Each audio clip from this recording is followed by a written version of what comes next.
Hello friends, welcome to optimistic studies. Optimistic studies में आप सभी का स्वागत है।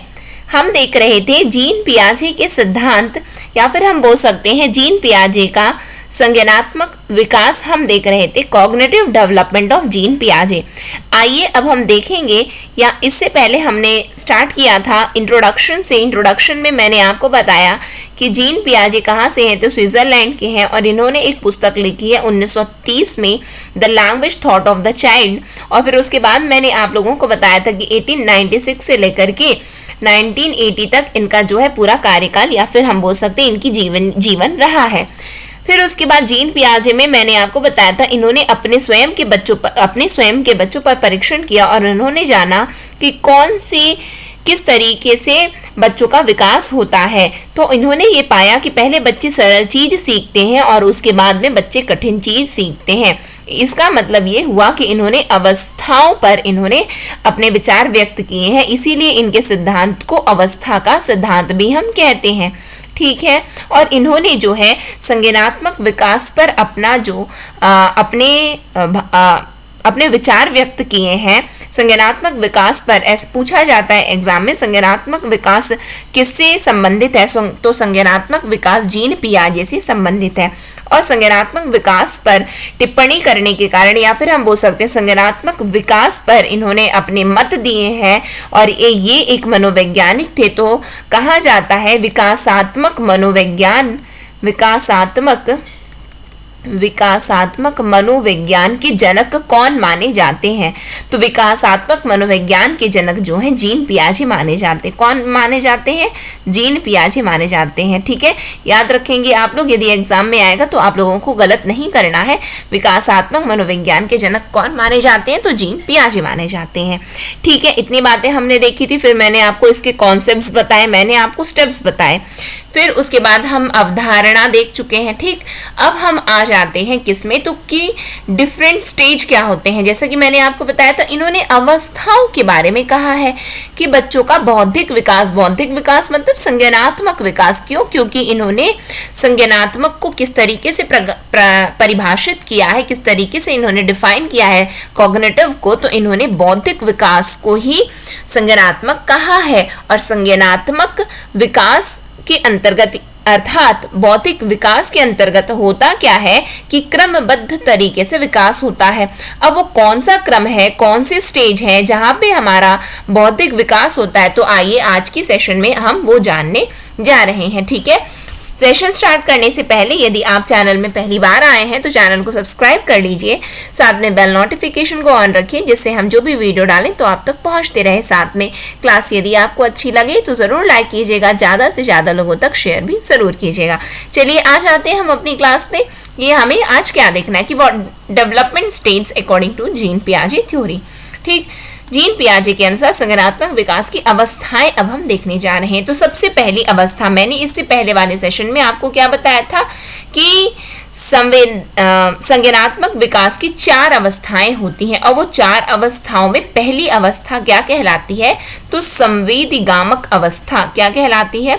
संवेदीगामक अवस्था कहलाती है, जिसको हम इंग्लिश में सेंसोरी मोटर स्टेज बोलते हैं। क्या बोलते हैं? सेंसोरी मोटर स्टेज बोलते हैं, जो कि कब से कब तक मानी जाती है, तो जन्म से लेकर के 2 वर्ष तक की, यानी कि 0 to 2 ईयर्स हम जो है संवेदीगामक अवस्था को कहते हैं। इससे पहले हमने ये देखा था कि कॉग्निटिव स्ट्रक्चर, संज्ञानात्मक संरचना क्या है, तो उसी के अंतर्गत ही ये मैं आपको बता रही हूँ। संवेदी अवस्था जो लिखी है ये वही है, ये प्रीवियस सेशन में मैंने आपको बताया था, ये वही है संवेदीगामक अवस्था। ठीक, सेंसोरी मीटर स्टेज। अब इस अवस्था में होता क्या है, तो आइए देखते हैं कि इस अवस्था में होता क्या है। तो इस अवस्था में बच्चा किसी वस्तु को देखकर, सुनकर ज्ञान प्राप्त करता है। जैसा कि इन्होंने क्या कहा है कि इंद्रियों के माध्यम से हम अपनी भावनाओं को व्यक्त करते हैं। किसके माध्यम से? तो इंद्रियों के माध्यम से। इंद्रियां कौन सी है? कर्मेंद्रियां क्या है? तो आंख है, कान है, नाक है, जीभ है, आंख, कान, नाम मैंने लिख दिया ना, आंख हो गया, कान हो गया, जीभ हो गया और हाथ हो गया, ये हमारी कर्मेंद्रियां हैं। और इन इंद्रियों के माध्यम से हम क्या करते हैं, तो अपनी भावनाओं को हम व्यक्त करते हैं। तो बच्चा क्या करता है कि जब बच्चा 0 से 2 वर्ष तक का होता है तो इस अवस्था में बच्चा किसी वस्तु को देखकर, सुनकर ज्ञान प्राप्त करता है। अर्थात होता क्या है, बच्चा वस्तु को देखकर और सुनकर ही उस वस्तु को महसूस करने की कोशिश कर रहा है, देखता है और उसको महसूस करने की कोशिश करता है। ठीक जैसे कि अगर बच्चे के सामने कोई पलके झपकाए तो वो भी बिना सोचे ही पलके झपकाने लगता है, बिना सोचे समझे, अर्थात वह उसका अनुकरण करता है। क्या करता है, अनुकरण करता है। इसका क्या मतलब हुआ कि इस स्टेज में हम क्या कर रहे होते हैं, तो हम अनुकरण कर रहे होते हैं। क्या करते हैं, अनुकरण कर रहे होते हैं। क्यों, क्योंकि हम बिना सोचे समझे, हमें अभी उतना हमारी बुद्धि का विकास हुआ नहीं है, अभी हम अनुकरण कर रहे हैं कि यदि कोई और दूसरा, जैसे कि बोलते हैं ना कि एक बच्चे को देख करके दूसरा बच्चा रोने लगता है, और ऐसा ही होता है। ठीक है, अब उसको बच्चे को पता नहीं है कि सामने वाला बच्चा रो क्यों रहा है, लेकिन वो भी रोने लगेगा। ठीक है, वो क्या कर रहा है कि नहीं, अच्छा कोई अब वो उसमें ये विचार नहीं है, अब बच्चों में क्या चल रहा है क्या नहीं चल रहा है, अब वो ये नहीं देख रहा, बस वो अनुकरण कर रहा है कि वो रो रहा है तो मैं भी रोऊंगा। अब आप बच्चों के सामने जाए, आप पलके झपकाएंगे तो वो भी पलके झपकाने लगेगा। तो ये है संवेदी गामक अवस्था, सेंसोरीमीटर स्टेज। पूछा गया है एग्जाम में, सेंसोरीमीटर स्टेज किस वर्ष को बोलते हैं, कितने आयु वर्ग को बोलते हैं, तो 0 से 2 वर्ष को बोलते हैं। ठीक है, अनुकरण किया जाता है इस अवस्था में।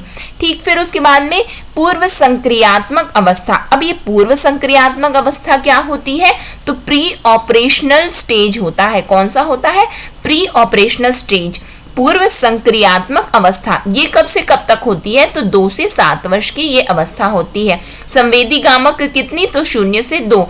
फिर पूर्व संक्रियात्मक कितना, तो 2 से 7 वर्ष की ये अवस्था है, जिसे हम प्री ऑपरेशनल स्टेज बोलते हैं। तो जीन पियाजे ने इस अवस्था को 2 भागों में विभक्त कर दिया है। वो कौन कौन से 2 भाग हैं, तो पहले इन्होंने 2 से 4 बोला, फिर 4 से 7 बोला, यानी कि कंप्लीटली इन्होंने 2 से 7 को ही परिभाषित किया है पूर्व संक्रियात्मक के अंतर्गत, लेकिन इन्होंने इसे बांट दिया है 2 से 4 और फिर 4 से 7, और इनके अनुसार इन्होंने किस तरीके से इसे बताया है, तो आइए हम देखते हैं। जब हम 2 से 4 वर्ष की बात करते हैं, या फिर हम बोले कि 2 से 4 वर्ष की जो अवस्था है, तो उसमें बच्चा क्या करता है, तो बच्चा अतार्किक चिंतन करता है। क्या करता है, अतार्किक चिंतन करता है, अर्थात जो तर्क करने योग्य ही नहीं होते उस पर वो चिंतन करता है। जैसे कि बच्चे ने गली में एक काले कुत्ते को देखा तो वह पहचान गया, पर जब उसने सफेद कुत्ते को देखा तो वह नहीं पहचान पाता। और इस अवस्था में बच्चा अहम केंद्रित होता है, इसमें बच्चा ज्यादा प्रश्न पूछता है। क्यों, क्योंकि वो अतार्किक चिंतन कर रहा है ना, वो अतर्क, बिना कोई तर्क के चिंतन कर रहा है। लेकिन जब 4 से 7 वर्ष के बीच में बच्चा आता है तो इस अवस्था में बच्चों को विकेंद्रीकरण में मैंने आपको क्या बताया था कि समस्याओं का समाधान खोजा जा रहा है। विकेंद्रीकरण के अंतर्गत समस्याओं का समाधान खोजा गया, और साथ में क्या किया गया कि ये समस्या है और इसका समाधान क्या होगा, चिंतन किया जा रहा है। विकेंद्रीकरण आ गया, यानी कि चिंतन करने की ये अवस्था है। ठीक है, विकेंद्रीकरण, पलटन और संरक्षण का कोई ज्ञान नहीं होता, ज्ञान नहीं है। पलटन को मतलब जैसे बच्चे को यह बता दें कि वह आपकी बहन है, तो वह यह नहीं बता पाएगा कि वो उसका भाई है, पलटन नहीं जानता, केवल ये जानता है कि ये मेरी बहन है। इसे बोला जाता है ना, ये मेरा दोस्त है, बच्चे लोग बोलते हैं ये मेरा दोस्त है, वो ये नहीं बोलेगा मैं उसका दोस्त हूं, नहीं, ये मेरा दोस्त है। वो इतना जानता है कि ये मेरा दोस्त है, ये बोला जाएगा ये तुम्हारी बहन है, हाँ ये मेरी बहन है। ये नहीं जान रहा है कि मैं उसका भाई, यानी कि पलटना नहीं जानता कि अच्छा ये पलटन होती है। ठीक है, और विकेंद्रीकरण जैसे कि आप बच्चे को 2 अलग अलग गिलास, जैसे कि एक पतला और एक चौड़ा दे दो, तो वह ये नहीं बता पाएगा कि किसमें ज्यादा पानी आएगा। संरक्षण जैसे बच्चा सभी बातों को अपने दिमाग में एकत्रित नहीं कर पाता, और इस अवस्था में इसका क्या मतलब हुआ, समझ में नहीं आया आप लोगों को, है ना। फिर से समझेंगे हम लोग। यहाँ पे जीन पियाजे का क्या कहना है, जीन पियाजे का क्या कहना है कि जो ये पूर्व संक्रियात्मक अवस्था होती है ना, तो वो 2 से 7 वर्ष की होती है। अब 2 से 7 वर्ष की अवस्था को उन्होंने 2 भागों में विभक्त किया। एक तो उन्होंने लिखा 2 से 4 और दूसरा लिखा 4 से 7। ये 2 से 4 वाली जो अवस्था होती है ना, तो उनका क्या कहना है कि इस उम्र में बच्चा ना अतार्किक चिंतन करता है। अतार्किक चिंतन करना मतलब कि बिना किसी तर्क के ही सोचता है, यानी कि बहुत प्रश्न पूछेगा, कोई कारण ही नहीं फिर भी पूछेगा, ये क्यों है, कैसा है, हाँ, ये सब चीजें पूछता है। अतार्किक चिंतन किया। लेकिन जब बच्चा 4 से 7 वर्ष की आयु में आता है तो उस समय उसको ना विकेंद्रीकरण, पलटन और संरक्षण का कोई ज्ञान नहीं होता। अब विकेंद्रीकरण का ज्ञान और पलटन और संरक्षण का ज्ञान को इन्होंने बताया है कि पलटन मतलब कि वो एक ही तरफ देख रहा है, एक ही तरफ देख रहा होता है। इसका क्या मतलब होता है कि ये मेरा दोस्त है बोल रहा है, वो ये मेरा दोस्त है, हम दोस्त है नहीं बोल रहा है, ये मेरा दोस्त है बोल दिया, ठीक है। ये जैसे उसको बोल दोगे कि तुम्हारा आज से तुम लोग फ्रेंड्स हो, तो ये बोलेगा ये मेरा दोस्त है, ठीक है। फिर उसके बाद में संरक्षण, संरक्षण मतलब कि चीजों को वो एकत्रित नहीं कर पा रहा है, चीजों को, इतनी सारी चीजों से पता है लेकिन वो एकत्रित नहीं कर पाता है। इस अवस्था में बच्चा सभी बातों को अपने दिमाग में एकत्रित नहीं कर पाया। उसको समझा रहे हैं कि ए को, कैपिटल को ए ऐसे बनाते हैं, स्मॉल को ऐसे बनाते हैं, बच्चा बार बार गलत कर रहा है, ठीक है। बच्चे को समझाया जा रहा है कि पहले कैपिटल लेटर लिखना, फिर स्मॉल लिखना, फिर स्मॉल लिखना, ठीक है। बच्चा क्या कर रहा है, इसको ही ऐसे बना रहा है, यहाँ पे ऐसे ऐसे कर रहा है, यानी कि वो इतनी सारी चीजें रहती हैं तो वो स्टोर नहीं कर पा रहा है, ऐसे हम समझ सकते हैं इसको। यानी कि इस अवस्था में उसको संरक्षण नहीं आता है, विकेंद्रीकरण नहीं आ रहा है, मतलब कि वो जो है इस अवस्था में 2 अलग अलग ग्लास, एक पतला है एक चौड़ा है, दे दो तो उसमें वो किस में ज्यादा पानी आएगा वो ये नहीं बता पा रहा है। ये समस्या है, समाधान है, कैसे करना है, चिंतन बस किए जा रहा है, चिंतन किए जा रहे हैं, यानी कि उसको नहीं आता। विकेंद्रीकरण मतलब ये होता है, विकेंद्रीकरण मतलब होता है समस्या ये है तो समाधान क्या है वो उस पर सोचा, यानी कि पहुंच गई। मैंने आपको शुरू में ही बताया विकेंद्रीकरण क्या होता है, लेकिन यहाँ पे वो बच्चा नहीं, वो उसको ज्ञान नहीं है विकेंद्रीकरण का, वो समस्या को देख रहा है, उससे आपने पूछ लिया लेकिन वो हल नहीं कर पा रहा है, उसको समाधान नहीं बता पाएगा किसमें क्या है किसमें नहीं है। तो ये अवस्था ऐसी है जहाँ पे बच्चों को नहीं पता होता है, ये प्री ऑपरेशनल स्टेज कहलाती है। अब समझ में आया आप लोगों को। फिर उसके बाद अवस्था आती है मूर्त संक्रियात्मक अवस्था। ये मूर्त संक्रियात्मक अवस्था मतलब क्या होता है, तो मूर्त संक्रियात्मक अवस्था आती है 7 से 11 वर्ष की। पहली अवस्था संवेदिगात्मक अवस्था 0 से 2।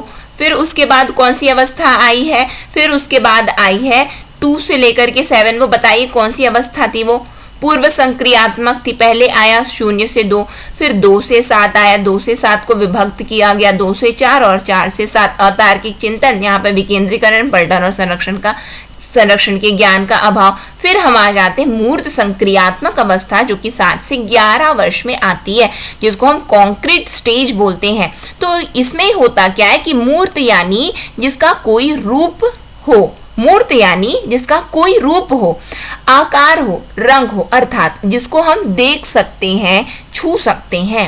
इस अवस्था में बच्चा मूर्त चिंतन करता है। जैसे जब बच्चा कोई नया खिलौना देखता है तो उसके बारे में मूर्त चिंतन करता है, उसकी बनावट, उसका आकार और उसका रंग आदि। इस अवस्था में होता क्या है, कॉन्क्रीट स्टेज में होता क्या है कि बच्चा चिंतन किसका करता है, तो मूर्त यानी कि किसी रूप, आकार, रंग का चिंतन करने लगता है। लेट से हम मान करके चले कि बच्चा मोबाइल में देखा कि जेसीबी ऐसे दिखता है, बच्चा मोबाइल में देखा जेसीबी। अब जब वो जा रहा है, रोड में जा रहा है, जैसी जेसीबी उसको दिखाई देगी तो वो बिल्कुल देख करके पहचान जाएगा, अच्छा जेसीबी ऐसी दिखती है। क्यों? क्योंकि उसने मोबाइल में देखा हुआ है। वो उसके मूर्त संक्रियात्मक की अवस्था होती है। बच्चा उस समय जानने लगता है। क्या जानता है? तो मूर्त यानी कि कोई रूप को जान रहा है, आकार को जान रहा है, रंग को जान रहा है। अच्छा जेसीबी ना येलो कलर की है, इस तरीके से दिखती है उस समय, यानी कि वो बिल्कुल ये चीज को जान सक रहा है। ये कॉन्क्रीट स्टेज आ गई है अब उसकी। ठीक है, जहां हम देख सकते हैं, छू सकते हैं, ये सभी ये अवस्था होती है मूर्त, यानी कि क्या होता है जिसको हम देख सकते हैं, छू सकते हैं। जैसे कि बोला जाता है ना, भगवान की मूर्ति आप देख सकते हो, छू सकते हो, मूर्ति है वो। ठीक है, समझ में आया। फिर हम आ जाते हैं औपचारिक संक्रियात्मक। ये औपचारिक संक्रियात्मक अवस्था क्या होती है, जिसको हम फॉर्मल स्टेज बोलते हैं। तो ये कब से कब तक की होती है, तो ये 11 से 15 वर्ष की ये अवस्था होती है, जिसको हम फॉर्मल स्टेज बोलते हैं। और इसे अमूर्त संक्रियात्मक बोलते हैं। औपचारिक को अमूर्त बोला जाता है। ठीक है, इसमें बच्चे मूर्त चिंतन के साथ साथ अमूर्त चिंतन भी करने लगते हैं। अमूर्त का अर्थ है प्रेम, सहानुभूति, न्याय, स्वतंत्रता आदि, अर्थात जिसको महसूस किया जा सकता है। इसको देख और छू सकते हैं मूर्त को, और अमूर्त को महसूस किया जाता है। महसूस कर रहे हैं अब ये प्रेम, सहानुभूति, न्याय, स्वतंत्रता चाहते बच्चे लोग, चाहते कि कितनी हम पे बंदिशें हैं, कितनी बंदिशें हैं हम पे, है ना। ये कौन सा स्टेज है, 11 से 15, कितनी बंदिशें हैं। अब स्वतंत्रता चाह रहे हैं अब वो। न्याय, हमको ना न्याय नहीं मिल रहा है, मम्मी ना बड़े भाई से ज्यादा प्यार करती है, मुझसे कम प्यार करती है, ऐसा वाला आ गया है। सहानुभूति को महसूस कर रहे हैं, कोई दूसरा, कोई बाहर का व्यक्ति सा, हाँ तुमको ना कितना ज्यादा डांट पड़ती घर में, ओहो कितना तुमको ना, देखो तुम्हारी बड़ी बहन को कितना प्यार करते, तुमको तो बिल्कुल प्यार ही नहीं करते। सहानुभूति को बिल्कुल फील कर रहा है, प्रेम को फील कर रहा है वो। ठीक है, तो यानी कि अब वो महसूस कर पा रहा है। ये कौन सी अवस्था है, तो 11 से 15 साल की ये अवस्था है। ये औपचारिक संक्रियात्मक अवस्था होती है, जिसको हम फॉर्मल स्टेज या फिर अमूर्त संक्रियात्मक कहते हैं। अब हम कंक्लूड करते हैं इसको कि हमने पढ़ा क्या है। क्यों, क्योंकि इससे काफी क्वेश्चन आपके एग्जाम में आए हुए हैं, है ना। काफी क्वेश्चन आपके एग्जाम में आए, तो बिल्कुल आपको याद हो जानी चाहिए कि जीन पियाजे ने किस तरीके से अवस्थाओं को बताया है। तो अवस्थाओं को बताते हुए जीन पियाजे कहते हैं कि पहली अवस्था आती है 0 से 2, जिसको हम सेंसोरी मीटर स्टेज बोलते हैं, संवेदी गामक अवस्था बोलते हैं। फिर उसके बाद आता है 2 से 7 वर्ष, जिसको हम क्या बोलते हैं, जिसको हम पूर्व संक्रियात्मक अवस्था बोलते हैं, जिसको इन्होंने 2 भागों में विभक्त कर दिया था। फिर आता है मूर्त संक्रियात्मक, जिसे हम 7 से 11 वर्ष में बोलते हैं, कॉन्क्रीट स्टेज। फिर उसके बाद अवस्था आती है औपचारिक संक्रियात्मक, जिसको हम अमूर्त संक्रियात्मक अवस्था बोलते हैं, जो कि 11 से 15 वर्ष में आता है। ये बिल्कुल स्टेज आपको याद हो जाना चाहिए, रट जाना चाहिए। ठीक है, रट जाना चाहिए, एग्जाम में पूछा जाएगा, देखना डेफिनेटली आपके एग्जाम में इससे क्वेश्चन बनने वाले हैं। इसी के साथ में आज की क्लास को एंड करेंगे, और इसी के साथ में जीन पियाजे का सिद्धांत, या फिर हम बोल सकते हैं जीन पियाजे का संज्ञानात्मक विकास का सिद्धांत हमारा कंप्लीट होता है। यानी कि जीन पियाजे ने कॉग्निटिव डेवलपमेंट में क्या कहा है, कॉग्निटिव डेवलपमेंट पे उनके क्या कॉन्सेप्ट्स रहे हैं जीन पियाजे के, तो आज की क्लास में हमने इसको यहाँ पे अब कंप्लीट कर लिया है। इसी के साथ में क्लास को मैं एंड करूंगी, लेकिन ये बहुत ही ज्यादा इंपॉर्टेंट क्लास रही है। इसके तीनों ही पार्ट 1, पार्ट 2 और पार्ट 3, हमने 3 पार्ट्स में इसको देखा जीन पियाजे के सिद्धांत को। तो आपको इसी तरीके से पढ़ना, और डेफिनेटली आप पाएंगे कि आपने यदि इन तीनों पार्ट्स को अच्छे से कर लिया, तो आपके क्वेश्चन कम से कम 7 से 8 नंबर के क्वेश्चन आपके बन जाएंगे, क्योंकि अधिकतर क्वेश्चन जीन पियाजे के सिद्धांत से पूछे जाते हैं। ठीक है, इसी के साथ में क्लास को एंड करेंगे, नेक्स्ट सेशन में फिर मिलते हैं। नेक्स्ट सेशन तक के लिए ऑप्टिमिस्टिक लर्निंग। लेकिन क्लास एंड करने से पहले यदि आप सीजी टेट का कोर्स ज्वाइन करना चाहते हैं, तो बिल्कुल आप ज्वाइन कर सकते हैं, जो कि हमारे मोबाइल ऐप में स्टार्ट हो चुका है। तो यदि आप इंटरेस्टेड हैं सीजी टेट के कोर्स को ज्वाइन करने के लिए, तो आप ज्वाइन कर सकते हैं। अधिक जानकारी के लिए आप हमें इस नंबर पर कॉल भी कर सकते हैं। कॉल करके आपको जो भी जानकारी चाहिए तो आप ले सकते हैं, या फिर आप सीधे हमारे मोबाइल ऐप को डाउनलोड कर लीजिए और वहां पे आप कोर्स को ज्वाइन कर सकते हैं। ठीक है, इसी के साथ में मैं आज की क्लास को एंड करूंगी, नेक्स्ट सेशन में फिर मिलेंगे। नेक्स्ट सेशन तक के लिए optimistic learning. Thank you for the session. जय हिंद, जय भारत।